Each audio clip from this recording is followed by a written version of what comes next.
Life's been super chaotic recently, but I'm back.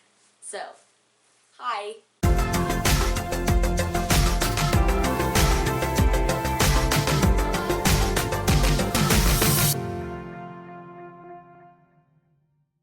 Howdy y'all, I'm Mickey, and I've been gone for a little bit.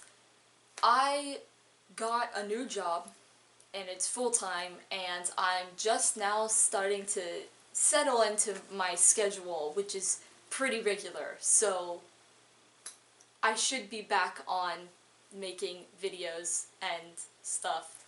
During my unexpected YouTube hiatus, I hit 200 subscribers. That's twice my ultimate goal that I set for 2019. Thank y'all. You guys, all of my subs, all the people who like the videos and content I make me so happy. I figured I would try and get back in the role, back in the swing of things here with a relatively easy but fun video. It's another tag video, and it's a non-binary gender questions tag made by another trans non-binary YouTuber, Ashton Daniel. There's 20 questions, so let's just roll right in. 1. What is your gender or gender labels, and what are your pronouns? My pronouns are they, them, and I use a few gender labels. From broadest to most specific, we've got queer, trans, non-binary, genderqueer, and agender. Less officially, I also describe myself with gender neutral, genderless, trans neutral. 2. Do you consider yourself to be under the trans umbrella, or is being non-binary separate from that for you? Yeah, I consider myself trans. It just means identifying as a gender other than the one you were assigned at birth. And when I was born, the doctor didn't look at me and go, nope. So, 3. How do you feel about the label enby? Do you use it for yourself? I dig it. I get that some people feel it's too young sounding for themselves, and it feels like infantilizing. It is the neutral form of boy or girl.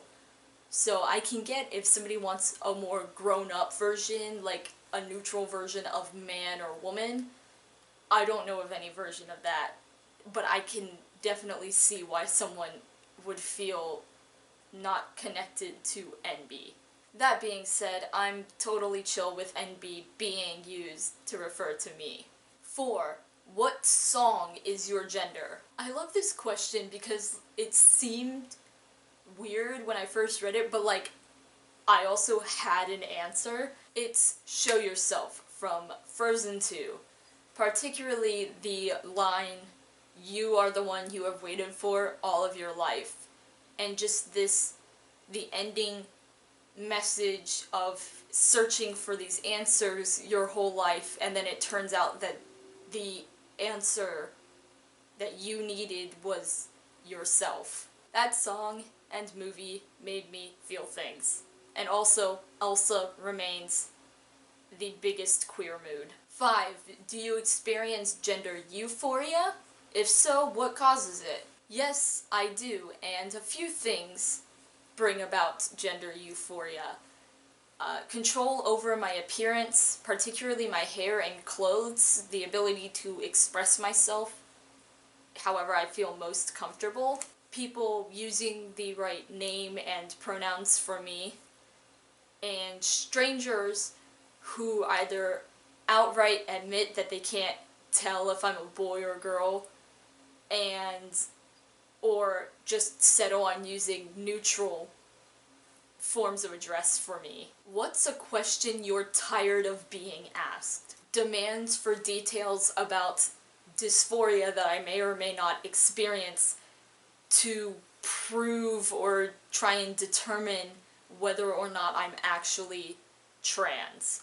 I am more than willing to talk on that subject and talk about that and answer genuine questions and I'm kind of just an open book. But it's when people are using it to try and determine something for me that I won't answer the questions and that I get uncomfortable because I don't have to prove anything to anyone. What outfits, accessories, or presentations do you feel most yourself in? Is your style connected to your gender for you? I have a few select outfits that I wear a lot, just over and over. I really like my oversized hoodies and my clothes that have a lot of color in them. Style is definitely a way I go about expressing myself. And yeah, I guess gender would be definitely a part of that. Being queer in general absolutely is. 8. Have you identified with different genders, non-binary or otherwise, in the past? Not really. I guess I was kind of neutral towards how I was referred to based on what I was assigned at birth when I was little. But even then, I was kind of open and aware about not wanting gender and like that not being a concept I applied to myself. And so I didn't have the word agender back then, but I had a definite sense of like no gender. So I guess no. 9. Are there gendered phrases or terms you like or don't like? When it comes to terms that only have gendered options, I tend to go for the masculine ones for myself.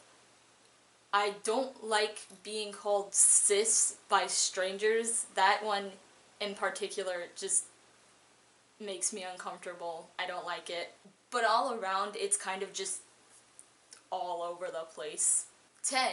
Which compliments best suit your gender? When it comes to compliments, they're all chill with me. I think compliments in general are just really nice. 11. What's your favorite gender-neutral alternative to commonly gendered words? I like royal instead of prince or princess, which is a thing for me because I work at Disney now. And I like Ren instead of mom or dad. I think some of the other alternates, like nibbling for example, instead of niece or nephew, are more words that kind of play into the childish thing that often comes up with non-binary alternatives to words, and nibbling just kind of sounds weird. I don't know. This was about ones we like, but I'm not a fan of nibbling. Do you like the non-binary flag for yourself? Do you prefer the trans flag or a flag more specific to your identity? I like all the flags. I actually like how the non-binary flag looks, which I know is not a universal opinion among people who would fall under that term. I really like the trans flag because even when I was a little kid, I liked comboing blue, pink, and white together. I think they look visually appealing together. And the other flags, queer, genderqueer, agender, I like all of them. Are physical and or medical transition important to you? In terms of like the validity of someone else's identity, absolutely not. You don't have to undergo anything like that for your gender to be your gender and your identity to be real. For myself, yes. For fighting dysphoria, dysphoria sucks and I hate it.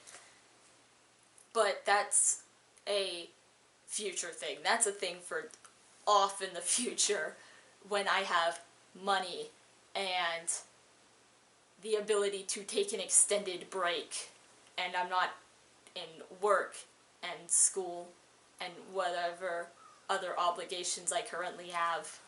Before I made any permanent major change like that, I would absolutely consult a gender therapist and figure out what's best for me working with a professional. Right now, I'm here like this, and all of that stuff I will get to one day. Are there any non-binary people you look up to? Oh sure, there's plenty. Chandler Wilson, who I think was the first agender YouTuber to talk about that stuff on the internet, which was pretty rad because they released their coming out video a few months after I came out as agender, and so it was like a solidarity thing. It was nice to see someone around my age expressing similar feelings to what I was feeling at the time. There's also Ash Hardell and Jeffrey Marsh, who both have nice personalities to watch them in their videos, whether short ones on Instagram or longer YouTube videos. I can't think of other specific names right now. I follow a lot of non-binary people on social media. I kind of like, I don't know, I like seeing other non-binary folks' experiences. I did a non-binary drawing with a bunch of different non-binary people, and I will leave all of the social media, all the Instagram links to all of those people down in the description. Also, like, Ashton Daniel is pretty chill, obviously. They created a rad tag that I'm doing. 15. How do you write non-binary? One word, two words, or a dash? I write non-binary like this, with the dash between non and binary. I know some people just write it out as one single word, which I guess is the question, that versus that versus that, I guess. I put the dash in just because that seems like the official spelling, I guess. But if I'm tagging things on social media and whatnot, I tend not to use that. And I get why some people don't do that. Either of those spellings is fine. The two-word one is not valid. Two words is the only non-valid option. Whether there's a dash or not, it's one word. 16. If you were someone's significant other, how would you want to be referred to? I like partner, love, lover, date mate. I personally think that joyfriend is really cute. I know that's another word some people aren't a fan because they feel like it's too young sounding. I'm chill with that.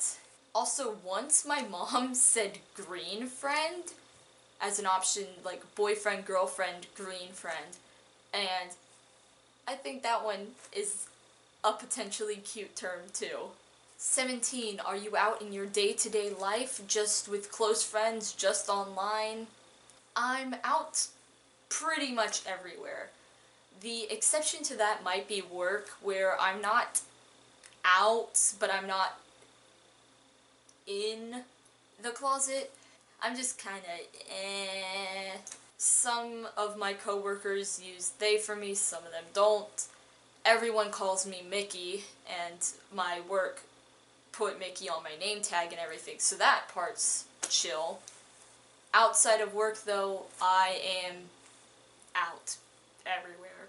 18. Are there any silly non-binary stereotypes you embrace? Oh, sure. I love all sorts of stuff that are seen as, like, non-binary or trender stereotypes. Undercuts, colored hair, the, like, ooh-woo space boy talk. I like soft things and fluffy animals and rainbows and color and in-your-face pride and visible queerness and all of that stuff. I fit quite a few of those stereotypes, which I've gone through which ones I fit in my little trender bingo video that I did a while back. 19. Does the word queer fit you? Do you use it for yourself? As I said in my answer to the first question in this tag, yes, I'm queer. I'm definitely queer. I don't have any desire to fit into any sort of norm, heteronormative, cisnormative norm. I don't want that, and I have no issue with being perceived as deviant from that. Also, with how confusing and nebulous gender and sexuality and all that are for me, the vagueness and generality of queer works pretty well in, like, getting across the point. Getting the point across. Last question, is it non-binary or gender related, but it's, if you could have a concert with any band, artist, performer, living or dead, what's the lineup? Listen. Broadway line up. My favorite songs from just a bunch of musicals live. SpongeBob, T-Bomb, Frozen, Hamilton, just hit me up with that radical live action musical talent. Live. And that's all 20 questions. I am hoping, as I said earlier, to be more regular with posting again and get back into my schedule now that I am getting used to work and what my day-to-day